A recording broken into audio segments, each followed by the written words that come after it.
Oh, you're muted.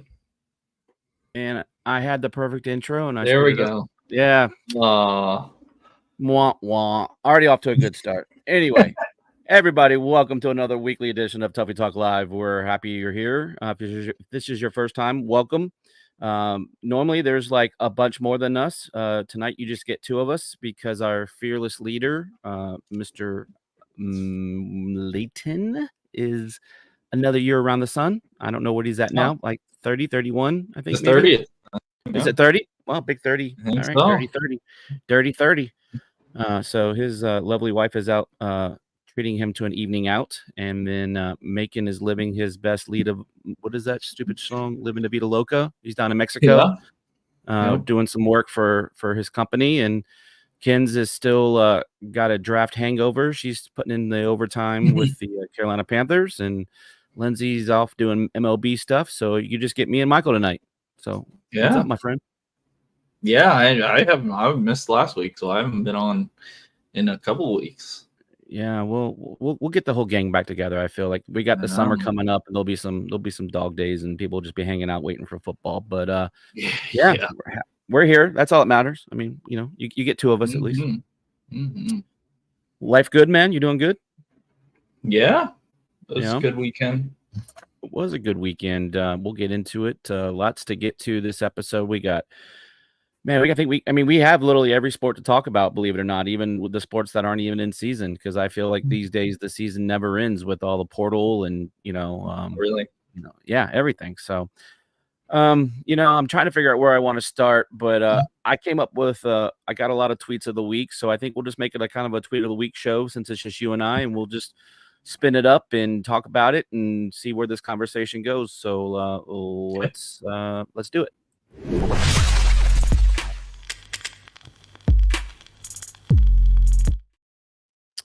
All right. I think we're going to start with baseball because that's kind of the end thing right now. And, good week for the most part for the Pack. Went 3-1.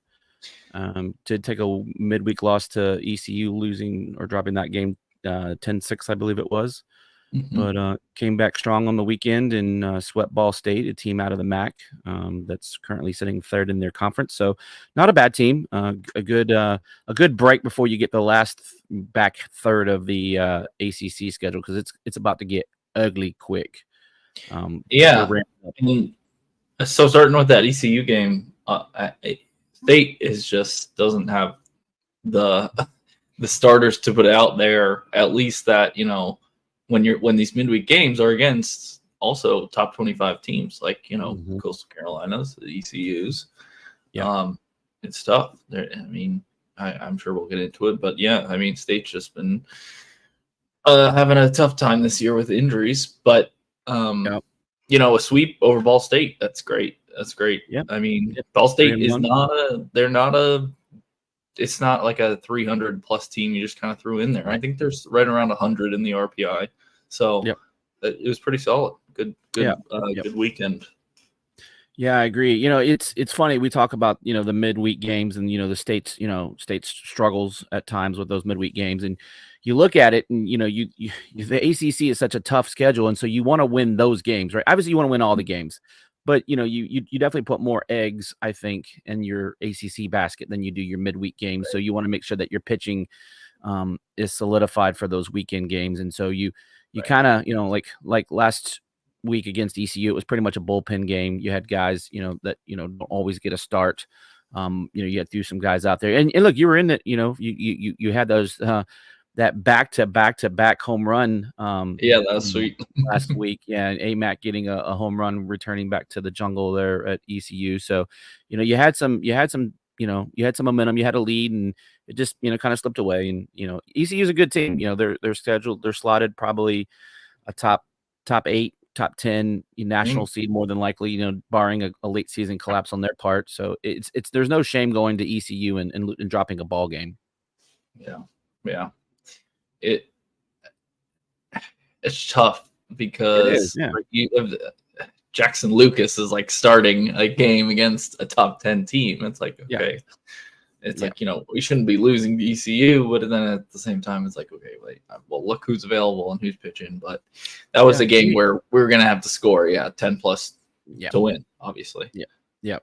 And it just didn't happen, but that's all right. Yeah. Like I said, we came back on Friday night. Sam pitched a really nice game. I think he threw like 5 1/3, gave up no runs. Cozart's still doing Cozart things. He's up to 6 home runs in his last 7 games, and he's been, tearing it up. I was kind of surprised not to see some, ACC, recognition or, maybe national recognition player of the week. Like I said, he's been tearing it up since. I mean, some of it's kind of a carryover from Carolina last week, but I mean, he hit 1 against ECU, and I think he hit 3 more against Ball State this weekend. So, he went out and did his thing, and then Saturday, Dom had a really nice performance. Didn't give up anything in his game. They scored 3 runs in the second game, but one of those was an unfortunate play, and we'll talk about that here in just a few minutes. And then Sunday they played another solid game. Again, this is the final here that we have on the tweet here, 11-3. That was the first victory over Cancer Day that State has put on, which was a very nice event for their first time ever. There's definitely some things that they could do better, and I'll definitely be reaching out to some folks just to kind of give them some, generous, not generous, but constructive things that they could do. I thought they could have advertised the ways to give a little bit better. The jerseys that the players wore, I think it would have been pretty cool if they were selling those, $50 a pop or whatever, with the proceeds going to the V Foundation. That would have been kind of cool, just the ways to raise some money. But they did a great job. They raised $50,000 from the game, almost $51,000 with $50,860. So all around a great effort. I believe, I think it was, I know Win Scott was part of it, and I want to say it was Havner as well. Matt Havner was part of the team council that put that together. So kudos to those guys. And of course, Coach Avent, his nephew, is going through some stuff right now with cancer. So that was kind of the what do you call it? The vision for that event. But what are your thoughts on State doing these kind of cool events? Obviously, they have the Play for K games, and the coaches cancer, for men's basketball. So what do you think? Yeah, I mean, it's great. Obviously, I feel like State does a really good job of that. I mean, and it's usually for unfortunate reasons because of Jimmy V and Kay Yao, but their legacies have gone on to do great things, and this is just kind of in that same vein. The jerseys, the yellow jerseys, it was like, I don't know, like it was, but then it was like, I don't know, after it was like 2 innings, it was like, okay, we're just wearing, it looks kind of good. I kind of like the red and yellow. It looks good. Yeah. Kind of looks like the Bucks a little bit. A little bit. Old school Bucks. But it was cool. Both teams had yellow ribbons in their hats, just kind of, put people on there, think that they're thinking about them. And some of the players on State wrote on the back of their jersey some people that, mean special things to them with, have had cancer involved in their lives. I noticed that some of them had, actual people's names, and then some of them just like courage. Yeah, and I wanted to find out. Eli Serrano actually had Harper on the back of, and I know he gave his jersey to a little girl, and so I would like to maybe know the backstory if her name was Harper, and and maybe he was just playing the game for her. But the guys had all kinds of different things on the back of their jerseys, different slogans and fight and and just courage and some things like that. And some of them had some other things on the name, so maybe those were kind of people they were potentially playing for. But all around, a really nice job. Trey Turner's wife Kristen was there, and her son was there. They threw out the first pitch. That was pretty cool. I don't know Trey's little son's name, but he threw out the first pitch like 3 times because he didn't want to hold the ball.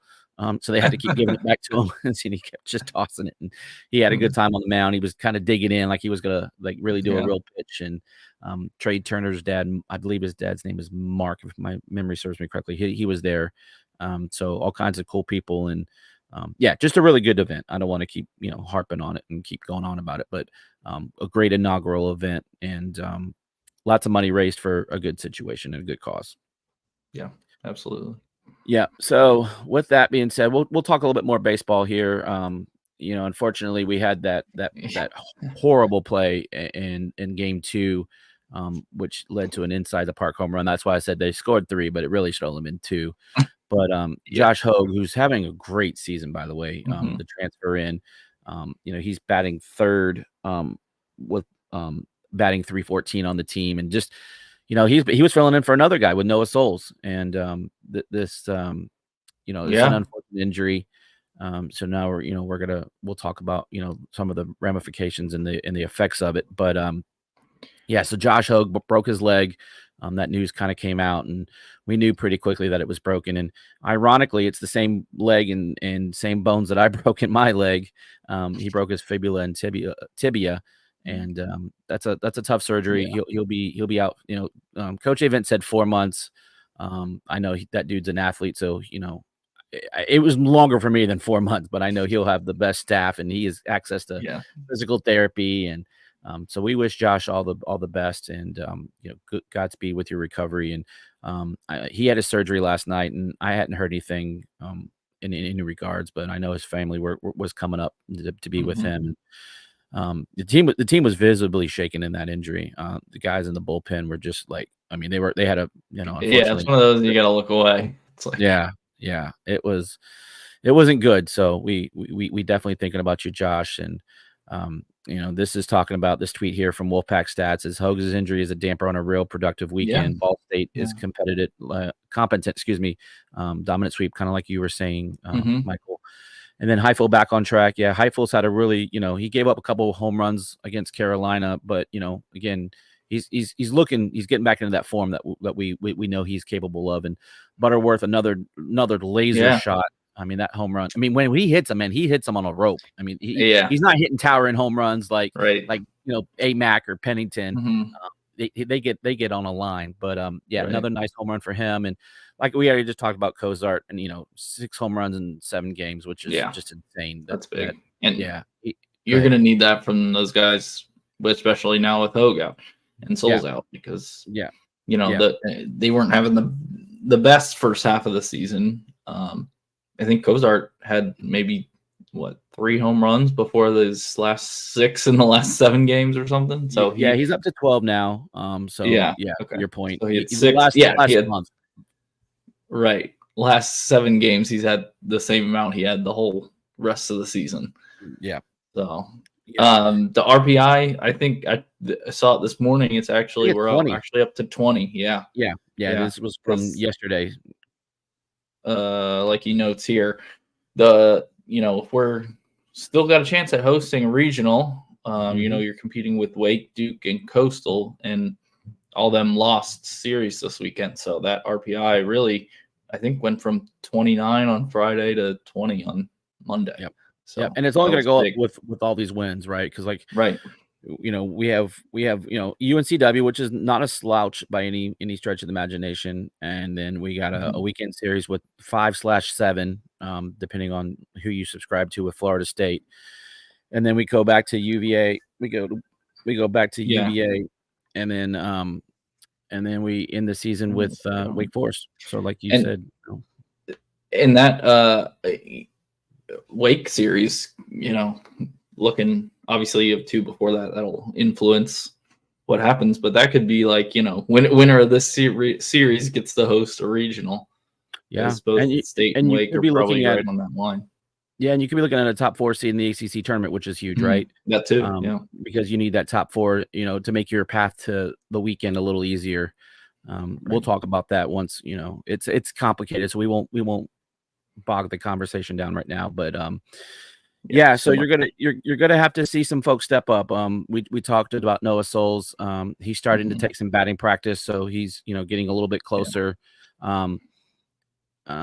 You might see him against Florida State, maybe make an appearance. I probably would lean more towards UVA for him being back. But with the Hogue injury, you saw yesterday that Havner came in to play second. He did end up playing third in the Saturday game. And because they gave Amac the day off defensively, and then you saw Luke Nixon go from second out to right. So you have the Nixon brothers in the corner and Eli in center, and then Havner shifted to second So that's kind of probably what you're going to look at least until Noah Souls comes back, and then obviously they'll they're not going to rush the guy back, but you definitely would probably feel more comfortable having Souls, a natural right fielder, out there. Though Nixon did play, I want to say Nixon played a little outfield in the fall, but I might be wrong in that. Well, I wouldn't be surprised just to get him, on the field probably. Yeah. But you're really getting thin now. I mean, Heavener's solid. I think he's got a pretty good glove. He had a couple good extra base hits this weekend, but yeah, he's batting 206. I mean, he's played in 17 games and started 12, and you kind of hope that if you get him in there, you get him into a rhythm, get him some bats, he can feel comfortable. Right. When you're getting these spot starts, it makes it a little bit more difficult to get in that rhythm, because baseball is such a rhythmic sport in all regards. But go ahead. You just I mean, at this point you're pretty much down to the last real options that you feel okay, we can still win a series with these guys. Then if you lose one more guy, you're counting on some true freshmen and some guys that really haven't played at all this season once you get past Heavener. So you really are there. I'm looking at some stats here, and you're right. Like, I mean, you've got Carson Falskin, who's had limited action this year, who's a senior, and then you have Sosa, who's a catcher. So you really you're only hide him at third base maybe, but but your only true outfielder at this point that's seen any action is Jake Bechtel. He's played some left out. He's not left out. He's played some left outfield for you. So again, maybe, and I know Chase has played right field before, so maybe you could slide over. Again, we hope not to have to get to this level. These are capable guys, but now if you need a pinch runner or a pinch hitter, your options are becoming limited because you just don't have guys off the bench that can come there for you. It's not he can't put in a pinch runner and then replace him with somebody else. It's like, no, that guy's got to play probably. Right. And so hopefully we're getting on the men there, and then Logan Whitaker still dealing with his stuff, and maybe hopefully we can get him back in the near future. We'd love another arm. Especially a starting arm, when you're getting into conference tournament play and postseason play where you're having to play back-to-back games, and you want all hands on deck. Hunter's in the show. Let's catch up on the chat here a little bit. What's up, Hunter? Always glad to have you here on board with us. And then Michelle asks, when is Souls potentially returning? Yeah, so he started to take a little BP this past weekend. They were kind of hoping that maybe he might have been available against Ball State, but that didn't come to fruition. And so obviously, logically, they're probably hoping for Florida State. Just depends on how he's doing, how his recovery is coming from, getting some live action. My guess is the hitting, the running's probably what he's having the most issue with, with that ankle foot. So if I had to guess, obviously, I'm not a trainer or any, have any inside information. I would honestly think probably Virginia would be the maybe they get him in midweek against Norfolk State next week. Again, just depending on how he's coming about, those off days, recovery days, you can go out and do stuff and you feel fine, but it's the next day, is anything swelling up? Are you having any other discomfort? Those things are what kind of, bite you, if you will. Yeah. All right. So I think that's probably a good wrap on baseball. Again, good solid week, 3-1. We got UNCW, and then we go down to Tallahassee for 3. Ideally, well, actually, let's just wrap this real quick because we were talking about the host here. Realistically, what are you thinking, Michael, in order to get one of those top 16 national seeds and host a regional? What do you think State still has to do? I think you got to win at least 2 out of these last 3 series. Do you see a better path? So if you tell me you're going to win 2 out of 3, which 2 do you want? I said Wake for sure, just because we'll probably, when it gets down to it, we'll probably be competing with them for a spot. I think Florida State and UVA they've already won enough games and series. I think they're kind of locked in there. So yeah, give me Wake and then either one of the UVA or Florida State. They're both on the road. They're both top 10 teams. I'm greedy. Give me Florida State. Just because they're a little bit better. Plus they're in your division, your side of the division. Yeah, Virginia that's doesn't true. hurt you as much. So if you give me those two, I think, and you don't go lay an egg at the ACC tournament. You don't lose both games. I think if you win 2 out of 3, win a game or 2 at the ACC tournament, I think you're, obviously everything else matters. What everyone does around you, but I think you're definitely in the conversation to host a regional. Right. Yeah. And we're sitting at what, 12-8 in the ACC right now? 12-9. So yeah, we're 25-16, 21-6. Sorry, 25-16 overall, 21-6 at home, 4-10 away. So that's been kind of our Achilles heel, and we're 12-9 to your point. In the 12-9. So, yeah. Okay. So you got 9. So 9 ACC games left. Yep. Yeah. I mean, if you can go 7-2, 6-3, yeah, that would be great. I'm thinking if you can go 5-4, that's just winning 2 out of 3 series. That would obviously be no sweeps either way. Right. Yeah, I think that would do it.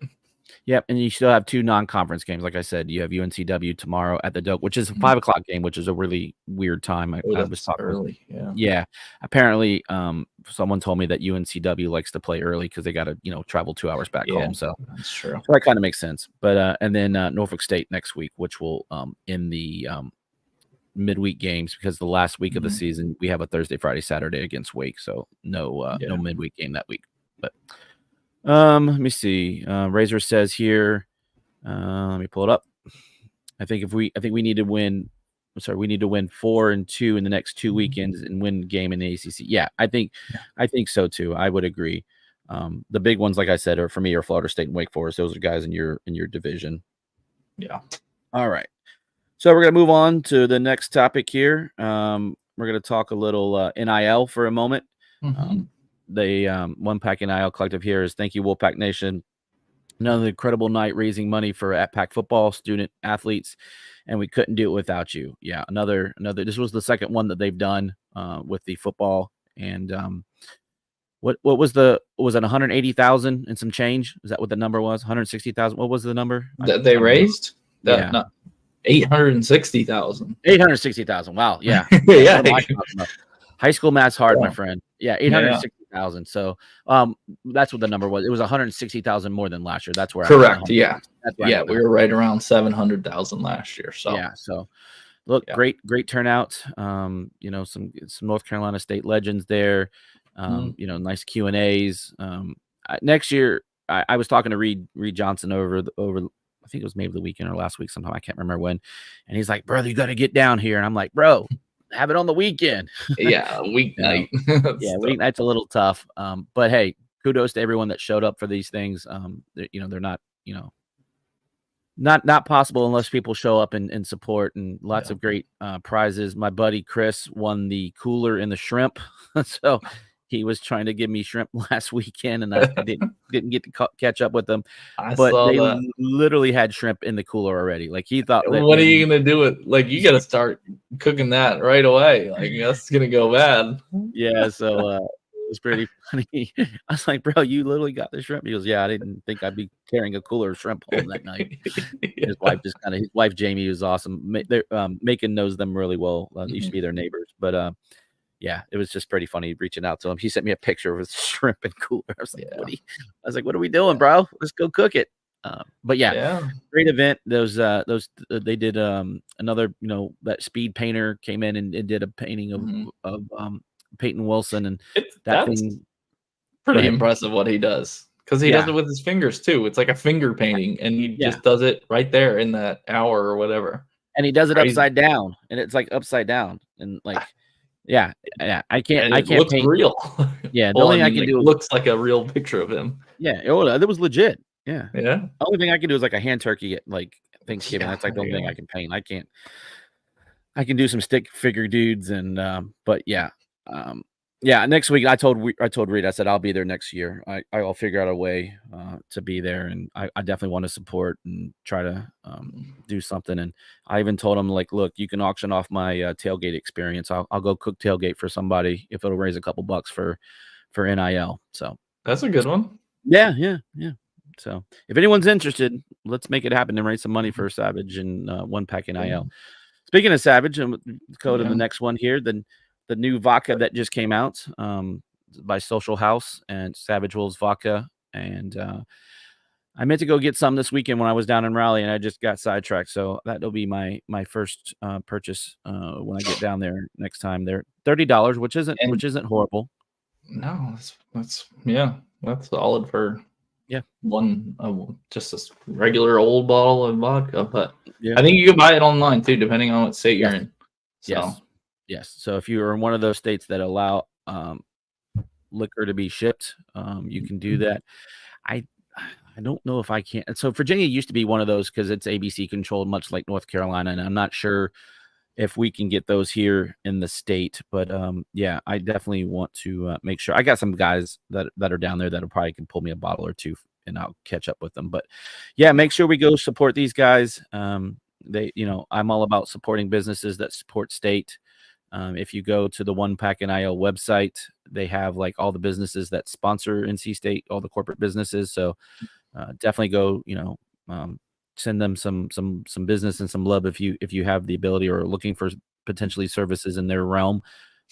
It's great to kind of help each other out and raise awareness and funds for the team. Yeah. All right. Speaking of One Pack NIL, we're gonna have Chris Vanekis on this week. He's the general manager of One Pack NIL. We'll probably definitely be talking more about the event that took place last week. And we're real big here on this channel of trying to bring awareness, and anyone that supports NIL. There's still lots of questions out there, and I was talking with some folks and talking about women's basketball NIL, and that's an area where we need to get stronger at. And they did a nice job with baseball this year, having an event that's similar to what they did for football. They had kind of like a 2021 baseball reunion kind of thing that raised close to $400,000. Which is a nice number. But the rest of these teams in the sports, they need the love too, like the softballs, and we did some stuff here on the channel with that, and the golf team and gymnastics, and all these people, everyone has their hand out, and everyone kind of needs some support. And I'm really hoping, not to make this too much of an NIL conversation, but I'm really hoping that maybe potentially soon that this all comes under the umbrella for the Wolfpack Club. I think this makes it easier for folks to donate money and less confusion. Because people are like, well, I donate to this, but well, you don't donate to that, but you need this and you need that. And, yeah. Well, I think we're going to get to a point, sooner rather than later, where the school is actually paying the athletes, not even just the Wolfpack Club. I think that would be even better. Will be paying them. Yeah. So yeah, I would totally support that. Yeah. And you're kind of speaking of collective bargaining with the payouts of the different TV revenue contracts, just like they do in football and baseball and probably hockey. I don't know how their collective bargaining works, but I would assume it's probably something similar. And ticket sales and all of that, they'll probably get a percentage, and that'll be a fun time to talk about when it gets here, because it'll be a mess. And so you think it's crazy now, it's probably gotta get a little rougher before it gets better, I would imagine. Yeah, but that's just how it's gonna have to go, because just to bring it back to some sort of across the board standard rules that everybody has to follow. And right, because you essentially you want a level playing field, right? And that's kind of what that's what salary caps are in sports, is to try to level the.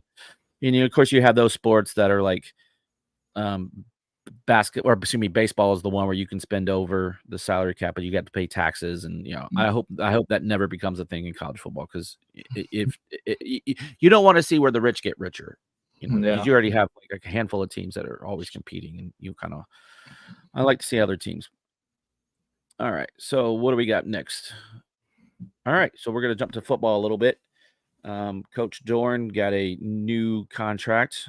He got an essentially extension from 2027 to 2029. I don't have all the particulars in front of me, but he's going to get paid by the end of this contract. I think by the time this thing is done, he's going to be over $6 million a season. I think he's right around 5 and some change, I think now. And then, now with the restructuring of college football playoffs and ACC's championships, and so his numbers kind of changed as far as payouts. We saw Coach Keats, cash in on a lot of those bonuses. So Coach Doran and his staff get paid handsomely if they're able to perform and get some postseason wins for the team. But what are your thoughts on a contract extension? I mean, this will take him to 2029. I kind of thought he might be done. You kept hearing about he might be done. After his current contract, but now you see this. So, kind of give me your thoughts, Michael. Yeah, and I think that probably still could be the case. I mean, he can retire whenever he wants. Yeah. But I think just for recruiting and program stability, you have to at least have the coach signed at least 3 to 4 years out, so the guys that are the high school recruits you're recruiting know that you're going to be the coach there. That really, I mean, he could stay through 2029 or he could retire after next year. I mean, right. I mean, it doesn't really the ACC championship and maybe win some other things. Who knows, right? Yeah. So, I don't think it's a guarantee we have Dorn still through 2029. If he wants to keep coaching, we will. But also, if he does win a championship this year, and this increases the buyout if another school was to come after him. So. Yeah. So right now, he's entering year 13, and this would be another 5. So that would take him to 18 years at NC State. Which you think about it, that's a long time. That's a long time if he sees the end of the contract. When you put it like that, that is pretty crazy. 18. He would be at the end of this. Yeah, he would be 18. I think entering 18 or at 18. Well, something like that. I mean, that's an incredible number. It would I couldn't even tell. Is he the longest tenured coach ever? I've never really dug into that. I think at this point, unless we're talking way back, but yeah, that's my thing. I'm only going the modern era, right? And so, anyone before Lou Holtz, I'm struggling to figure out how long they've been there.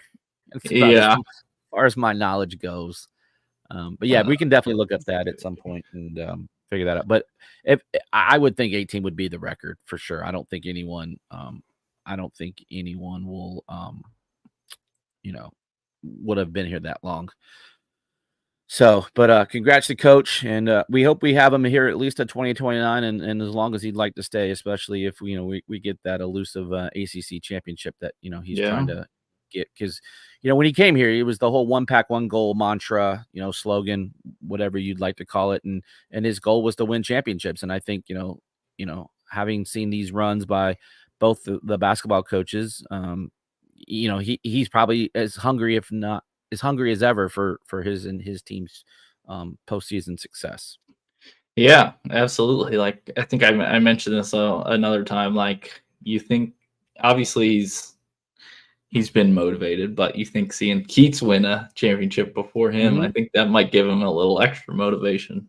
Yeah. And, I've been, reading the message boards, and, some people are saying, maybe this takes some pressure off of Dorn, right? Because the fan base in general just wanted to win something, and now basketball's done it. So it's okay, football. That's a good point. Yeah, because a little less pressure, maybe. Right? And to that point, I think we always thought it was going to be football before basketball, right? It just kind of felt like that absolutely, it was still trending that way. Yeah. So that's a good point. Yeah. Fan base is a little bit more chill, right? We got our championships, and we're like, all right, cool. Yeah. I mean, we'll see. So yeah. But to go back to answer, so Earl Edwards was here 16 years. 16. Yeah. So that's 54 to 70. Yeah, that's the coach he just surpassed this past year with the total team victory. So that would make sense. But yeah, okay, cool, good information to get there. All right, so let's talk a little bit about the draft. Our very own. This makes. First off, congrats to Peyton Wilson and Dylan McMahon on their draft selections. I think that takes it to 13 drafted players, I think is the number.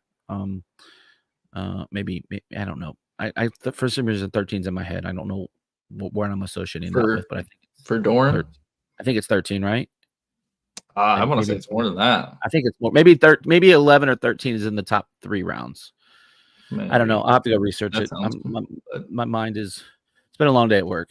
So, but anyway, let's talk about Peyton Wilson first. Getting drafted number 98 overall in the 3rd round to the Pittsburgh Steelers. Kind of just give me your first thoughts on it, and I definitely want to break this down a little bit because people were shocked, I guess, maybe a little bit to see him go as late as he did, especially with some of the team's needs that you kept seeing. Yeah, like you got seeing linebacker need, and you had a team like Green Bay who took 2 linebackers before. 2 linebackers, right? So kind of just give me your thoughts through the whole thing. Yeah. Well, I was hoping the Panthers were going to take him in that 3rd round. He was right there for him. I was hoping the Bucs were too, man. Yeah, so, yeah. And the Panthers need a linebacker, but yes, so do the Bucs. Yeah, I mean, obviously, it's like the NFL draft is so finicky. Because you're not just drafting on who was the best college player. Because obviously he won the best. Yeah, if that were the case, he would have been the first defensive player off the board. But that's just not how it works. But even with that, I think he probably still went a little later than I thought. I thought he might sneak into the end of the 2nd, early 3rd, and it ended up being late 3rd. But as far as fit, I like the Steelers. I feel like is perfect for Peyton Wilson. Yeah, that just he screams being a Steeler, right? Like that nasty, defensive minded steel curtain. Yeah. Like, so for me, to your point, when you were saying that you were surprised that he went later, I was thinking early 3rd round. I was thinking, somewhere in the 60 to 70 range at the worst, but I thought he could sneak up as high as about 52, right? So I thought his sweet spot would be 52 to 66, 68, somewhere around in that neighborhood. But there's, you got a guy here who's had injury history, and so like there's going to be teams that automatically won't even talk about him. He's already off their board, with having knee injuries and shoulder injuries. So you probably can already knock off probably 4 to 6 teams easily, probably potentially more, right? Based on his medicals. And then you have a guy that's 24 years old. You got some guys that are already on their 2nd contract at 24. Right. If you got a guy coming in at 2021, they can potentially be on close to their 2nd contract. And so you kind of add those 2 things together, and then like you said, needs of teams, right? Not every team needs a linebacker, so then there's some teams there that are going to get scratched. So you start dwindling that list from 32, maybe down to 12 to 16 teams that potentially are going to look at taking him. And so I would say it's probably less than that when you combine everything you're saying. It's probably 6 to 8 teams. Right. And then based on that, where does the linebacker fit on their chart? So to what you're getting at, it makes sense, but as an NC State fan, you're like, what are these people looking at? What are they thinking? He should be like you said, he's the Buckus Award winner. What was the other B one? What was that one? Benerick. Benerick. Yeah, he's that one. And it's no brainer. And then you see these other linebackers that don't have the same numbers, because again, it's not all about numbers either, right? It's not about what you ran at the 40 at the combine or how many lifts of 225 that you did. It's schematically like what defense are you running? You may not even be a fit in their defense. Yeah. Right. So you add all that up and you get number 98 in the 3rd round.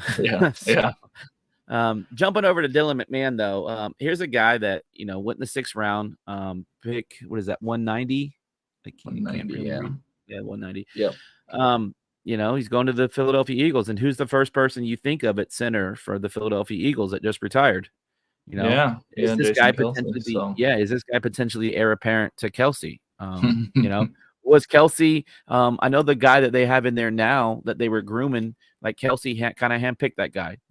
I'd be curious. Did Kelsey have any say in Dylan McMahon potentially coming to the team? Guy with that's revered in that organization as Jason Kelsey is. Maybe he had a say in this, and I think that's pretty cool. But so got two guys going to the state of Philadelphia, one on each end of the state. So kind of give me your thoughts on Dylan McMahon getting drafted where he did. Yeah, I think for him that was pretty much where he was kind of projected to go. He was going to be, if he was going to go, it would be 6th or 7th round. So, not as big of a surprise to see him go there. But it's funny. If you go back to last year, he wasn't even playing center. He was playing guard, and it's like they were, you really struggling a little bit him too. as a draft prospect. Yeah. He kind of came out of nowhere a little bit, and then so those were the only two guys that we got drafted, and I got a list here. Go ahead. One more thing on Peyton Wilson, is that I know he went probably lower than a lot of people thought, but him coming back for his super senior year is the only reason he got drafted at all. If he goes last year, he's probably, maybe getting a 6th or 7th round pick. Yeah, but more than likely, probably just getting an undrafted free agent contract somewhere. Right. So, he made a lot of money coming back, even if he went lower than you would have liked. Yeah. I mean, he's a guy that, and we'll come back to him just for a second, but he's a guy that's going to go out in the field and give you everything he's got. That dog mentality, right? That Coach Gibson always preaches about, and so he's going to go and earn it. Hopefully he stays healthy and blows the league up. I mean, I was watching some of the coverage, and Nick Saban was shocked that he went so low, and he was on Nick Saban's whatever he was calling his rookie team. So they were, I think a lot of people were kind of surprised that he slid, but again, to the points that we've already mentioned here, I think that's probably why you saw him unfortunately go as low as you did. But so those were the only two that were drafted. We had a handful of guys that were signed as undrafted free agents. You had Savion Jackson go to the Chargers. You had Robert Kennedy also go to the Chargers. You had Joe Shimko, the long snapper, go to the Cardinals. You had Brandon Narvinson, the kicker, go to the Titans. You had Trent Penix sign with the Colts. So all those guys got signed undrafted free agent contracts. And then you had Shaheem Battle get a mini camp invite. So he hasn't actually signed a contract. He just has an invite to come essentially try out for the team. And then if he does well from that, then he'll get a contract. The Jets? Was that right? Jets. Yeah, Jets. Yeah. So kind of give me your thoughts, Michael. Anyone surprise you on that list that didn't get drafted? No, I think I really was only expecting it to be these two guys. But I'm surprised. Well, not surprised, but I think Penix getting signed. Yeah, that I kind of wasn't expecting that one, but he's got a lot of potential. His issue has always been health, right? Injuries. Yeah. Kind of the same thing with Peyton is probably why he's wasn't, because athletically and like size wise, he's like perfect NFL size. But you're right. Yeah, but and hopefully we get some guys like last year. Who was it? Pitts, right, with the Bucks. He was undrafted and made the roster.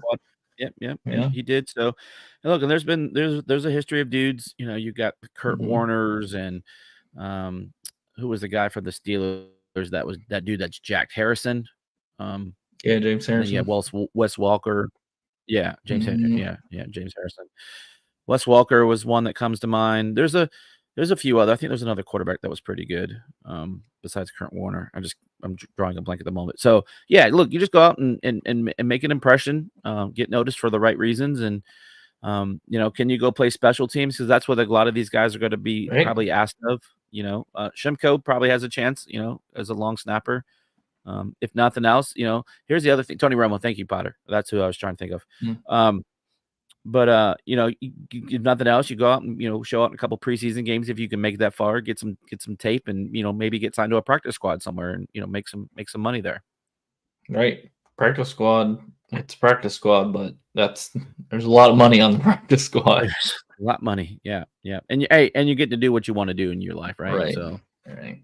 that's always a good thing. So anything else before we move on to the next topic? Anything football related? Oh, actually, you know what? I did have one more football related tweet here that I pulled up before we got started. Cam Riley, yeah, Cam Riley here, that was a commit linebacker from Auburn. Due to many circumstances, I will be decommitting from NC State. Glory be to God. Thanks to NC State for the opportunity. I think the many circumstances was there was a lot of talent ahead of him, and he wasn't going to see the field. Yeah, he hadn't been, at spring practice. He was going to come in the summertime, so that pushes you down. And yeah, I just think he knew he wasn't gonna at least have a significant role. Right. But at the end of the day, it is what it is. Yeah.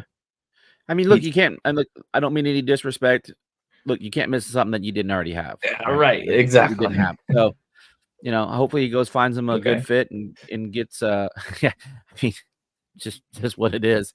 Sometimes I'm more direct than I probably should, but yeah. Hopefully he goes find somewhere he can get some playing time and better himself in his career. And we wish him nothing but the best. He gave us, some love, and we gave him some love. I think people were excited about his size because he's basically the same exact size as Peyton Wilson, 6'4", 240. So at linebacker, that's kind of, you don't see many of them. So, but like you said, we didn't even get to see him in the spring game or anything to know what he was gonna do. So it's it is what it is. That's just another scholarship that they can use on defense because there's a couple spots. There's a couple spots. Yep, I would agree with that. All right, so I think that's all we have for football. You have any last thoughts on football before we move on? What is 4 months, right? August 29th? I mean, hold on. I can from today. Give me it's true, right? I think we do play on the 29th or 30th. Let me. It's a Thursday. They moved it up to the Thursday night, right? The Western Carolina game. So that's 4 months. Let's see. We are officially at. Oh, hold on. I don't know. I lost it. It's not important. It'll be here soon enough. Yeah, I know. All right, moving on. I think it's the one thing about the basketball run.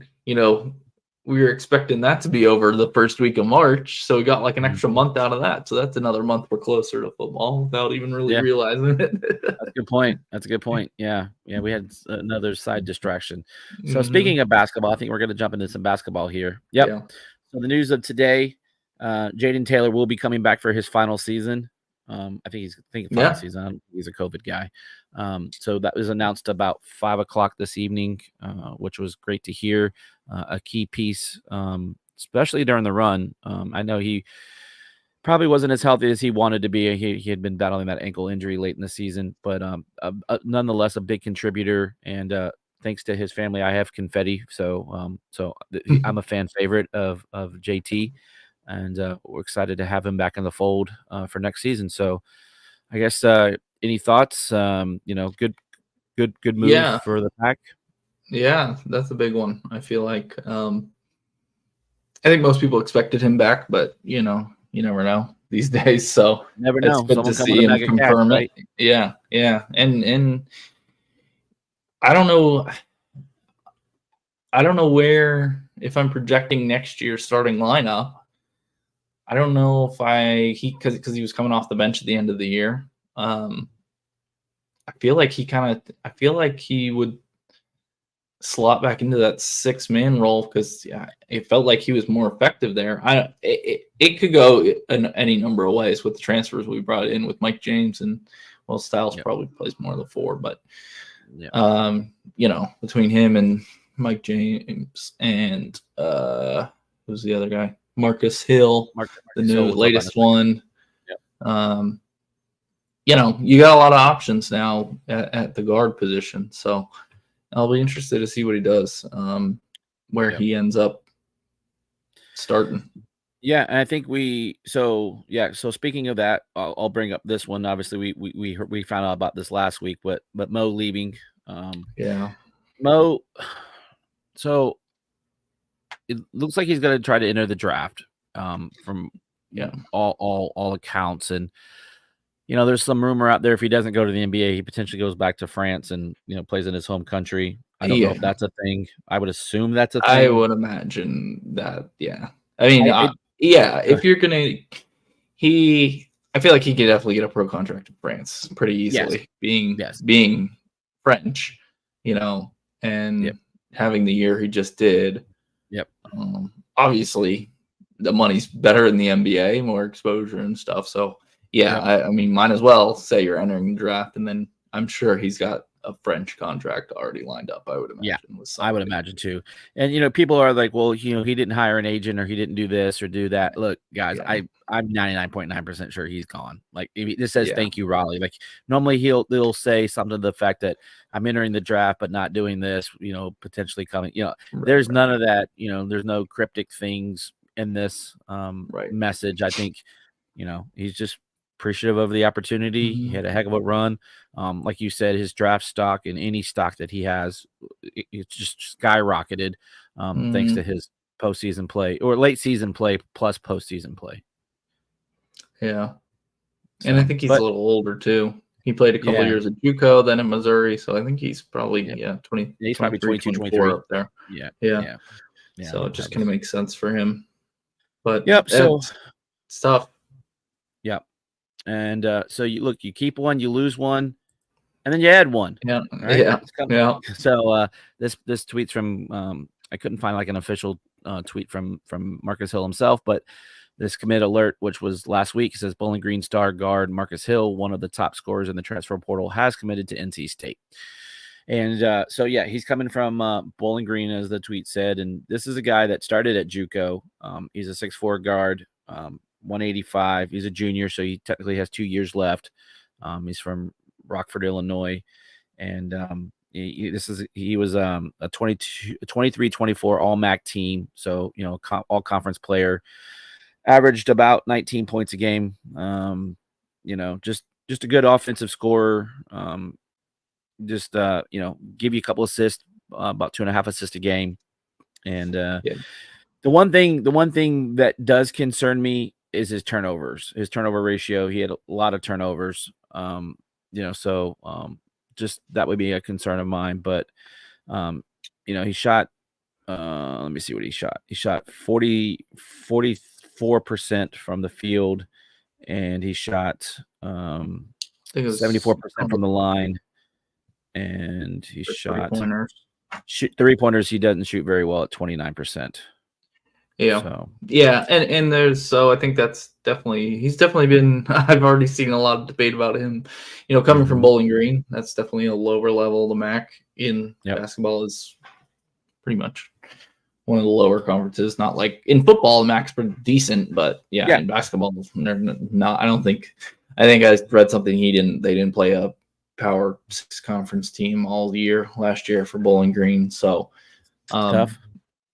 Yeah, the one thing that's going to be the big question is does that translate to the ACC level? But they're bringing him in to get in the paint and that's the kind of guard that Keats likes, right? Yeah, he's most of transfers under Keats improve. Especially their shooting, just the offense just generates open looks. So hopefully, that kind of solves itself. But yeah, I mean, they're bringing him in he's 6'4", so he's, they're adding length, athleticism. He should be solid on the defensive end. Just being 6'4", sounds like he'll be a primary ball handler a lot. So, which is what you needed, right? You had O'Connell. And so you kind of needed someone else to kind of run the point because when we figured out O'Connell or a true point guard was the answer, and you let Horn play off the ball, the offense got expeditiously better. Like it was night and day from what you had. So, and if you go back one season before that, when you had Jarkel Joyner running the point, you got T off the ball because that first year T was having to play more point guard, and so it just the offense flows better when you have a true point guard in Keats' system, at least from everything that I've seen.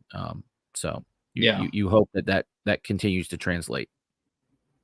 Yeah. You know, when you say true point guard, it's for Keats' system, I feel like, because, you know, in a traditional sense, O'Connell's probably, you know, your true point guard. You already have one on the roster, but, you know, you the point guard that Keats likes, you have to at least be a threat to score and, you know, draw the defense to focus on you, right? If you're just, you know, if you're not a threat to score, they're just going to sag off, not let anybody else get open. So, yep. I'm still looking for that elusive shooter, though. Like, yeah. I don't know.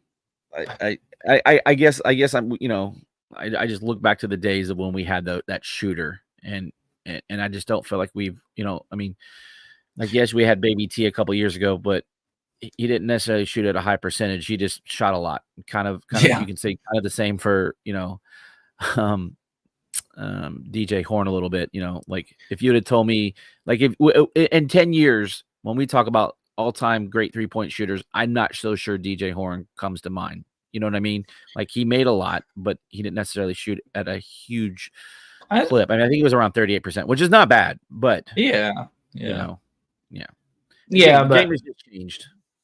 Yeah, and getting a guy that shoots 40%, like, that's very rare too. Yeah. You know, I think if you're at 37, 38, I mean, that's just that's pretty good. Yeah. Pretty it's good. Just again, like I said, it's just different. Yeah. And, you know, it's a true freshman, but Paul McNeil has got some of that hype as just being a pure shooter, but, you know, he's obviously a true freshman, so we'll see. Yeah, I mean, obviously, you know, you hope it translates, and, you know, dude scored what, 60 points in a game this year, 70 points in a game, something I think it was 70 something. Yeah, some ridiculous, you know, NBA jams number. So. All right, so that'll do it for men's basketball. I don't think anything else came through last week. I think everything else was prior to the week.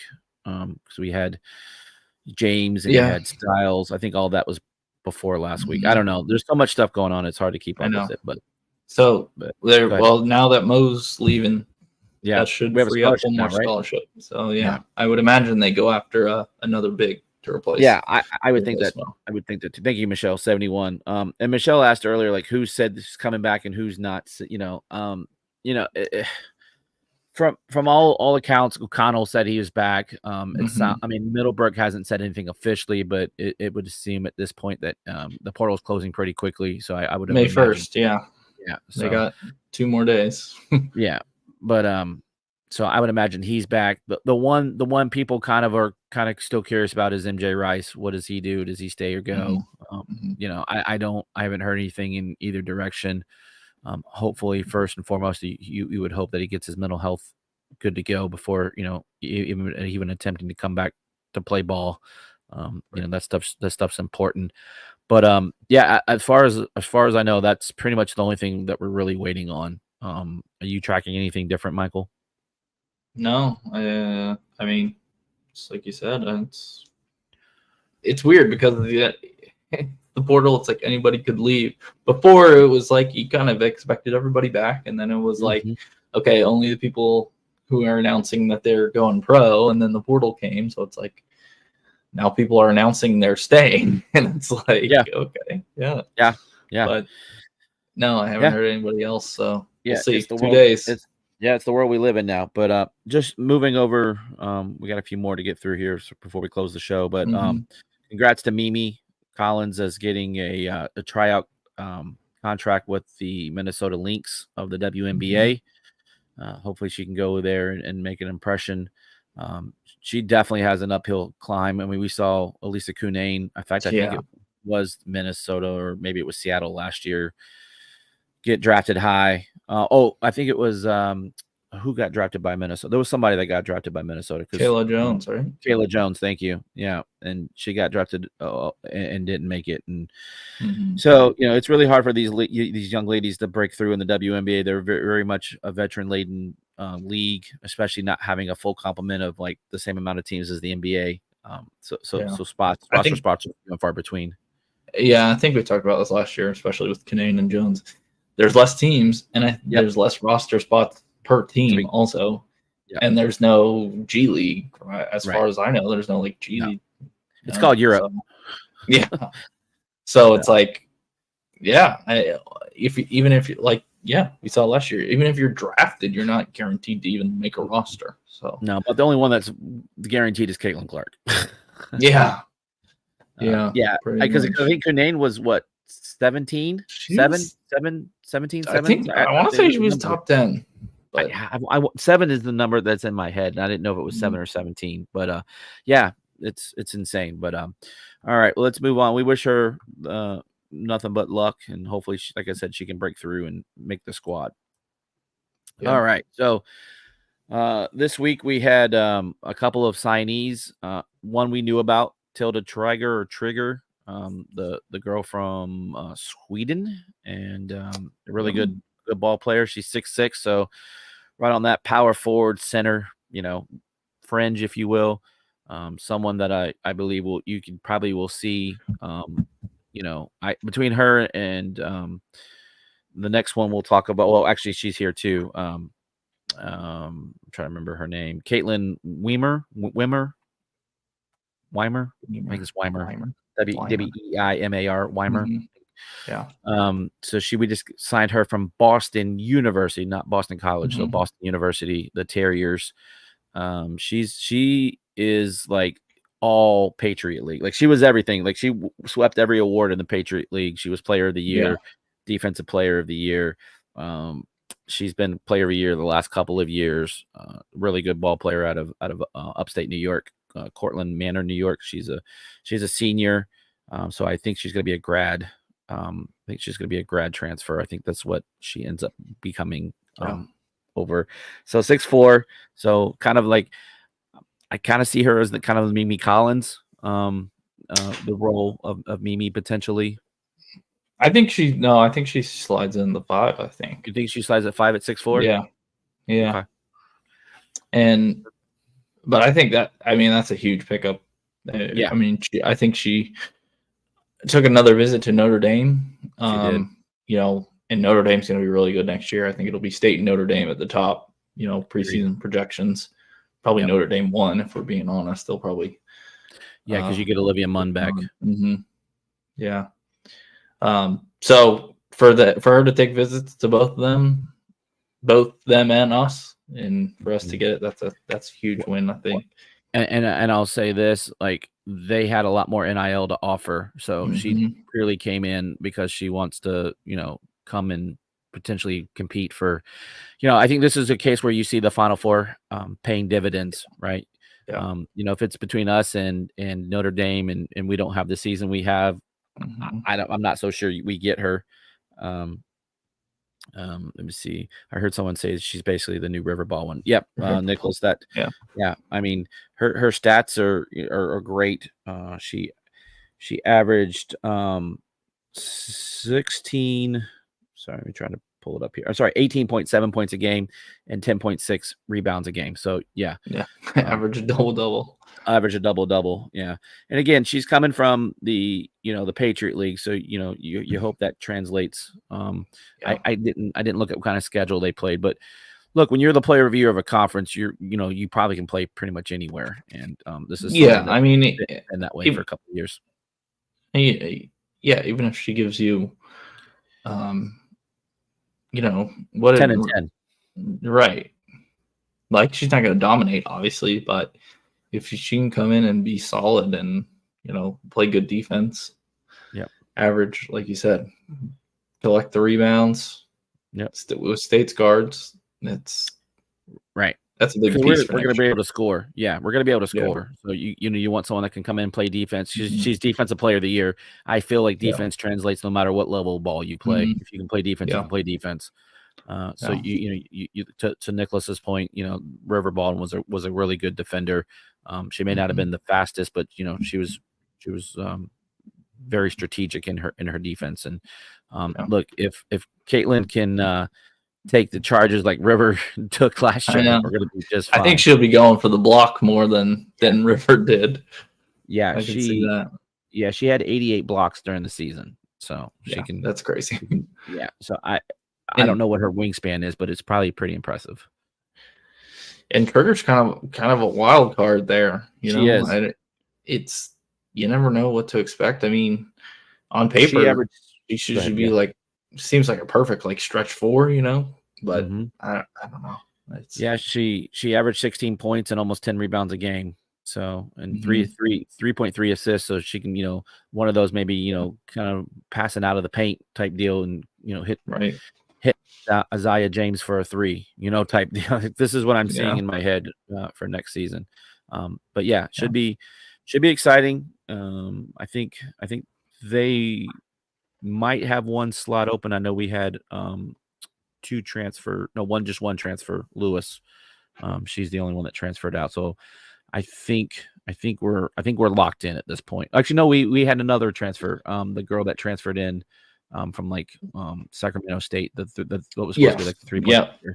Yeah, she was. Yeah, that was unfortunate. She was kind of she had injured and but yeah. So I think we have. One left. Because you have. I don't know. No, I don't know. I'm speculating. I don't want to go down that path right now. We'll look it up for sure. All right, I think we got. Let's see what else we got. Oh yeah, congrats to the women's cross country team finishing first at the pin relays in their category. I can't really read the tweet. Let me see if I can blow it up and see. Women's 4x1500 first place finish. The team of Grace Hartman. I cannot read this. It's so small. Anyway, congrats to just them. as they finished first overall, set the second best school time in school history. Yeah. So, and for anyone that doesn't know, pin relays is pretty legit. It's like one of the premier events out there. So congrats to those ladies. And this will be your team looking forward, now that you have to replace Caitlin Tuohy. Right. So that's, it's kind of maybe a first glance of what your 2024, 2025 team will look like. So congrats to those ladies out there. And then we have some more non-revenue type sports folks. Bart, congratulations. I'm going to screw up your name so bad, so I'm not even going to try it. He's a NC State alumni swimmer. Will be representing his home country of Poland. He's a 2-time All-American. In 2023, he was the 800 freestyle relay and 400 freestyle relay All-American. And in 2022, he was the 800 freestyle relay and a 3-time ACC champion, both in 2023 and 2022. So he will be representing, like I said, Poland at the Olympics here in Paris. And that's probably 60 days away. Coming up like that. July, right? Usually start in late July. Yeah. So congrats to him. One other tweet that we didn't have for tonight, the tennis team, women's tennis, will be hosting first and second round.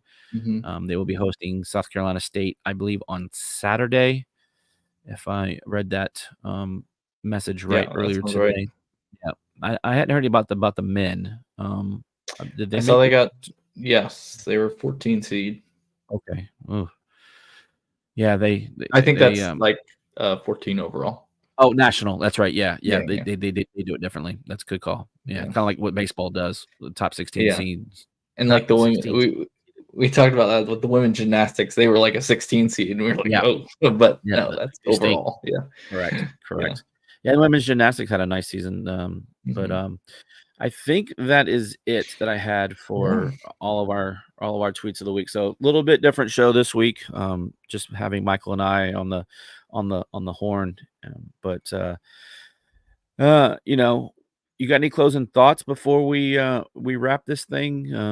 Another big week in sports. Like you said, we got women's tennis on the weekend, and then we got the men's baseball happening, and we're getting into the home stretch of the academic season or academic sports season. I would say we don't have much more to go before we have that those dog days of summer.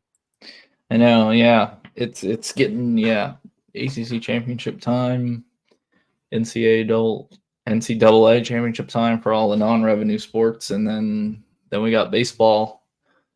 That goes out a little bit longer than most other sports. End of June.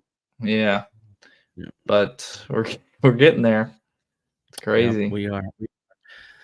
So then, right before you know it, we'll be into fall sports previews, and we'll be talking football here pretty quickly. I mean, like we said earlier, we're always talking about all the sports, and there really is not an off season anymore, which is kind of fun for us. We always have something to talk about. But yeah, I think that'll pretty much do it for this episode or this live stream. Again, we appreciate everyone hopping on with us as always, and we'll have a couple of episodes coming out. We didn't do any grind my gears. You have any grind my gears before we close? I know that's kind of Leighton's thing, but I really don't have anything. But I didn't bring any this week. Yeah, we have no grievances. Yeah, I don't really have anything, man. Which is odd being an NC Peyton Wilson. There you go. Okay, hold on. I'll give it to you. Ready? Here you go. You know what really grinds my gears? Yeah, all the teams have passed on Peyton Wilson. I like it. That's a great way to end the show. All right, Wolfpack Nation, we are officially done with this one. We appreciate y'all tuning in. We'll have a couple episodes out this week. I'm not really sure what it's going to be. It might be Chris's from One Pack NIL. Yeah. But regardless, it'll be good episodes. So make sure you tune in. Make sure you like us and subscribe to the YouTube channel. Make sure you're out on Twitter or X. I still call it Twitter, but make sure you're subscribing to us out there. We are on TikTok now, so for all you youngins out there that like that TikTok, give us a follow over there. But all right, well, we'll see you next time. And as always, what do we say? Go Pack. Go Pack.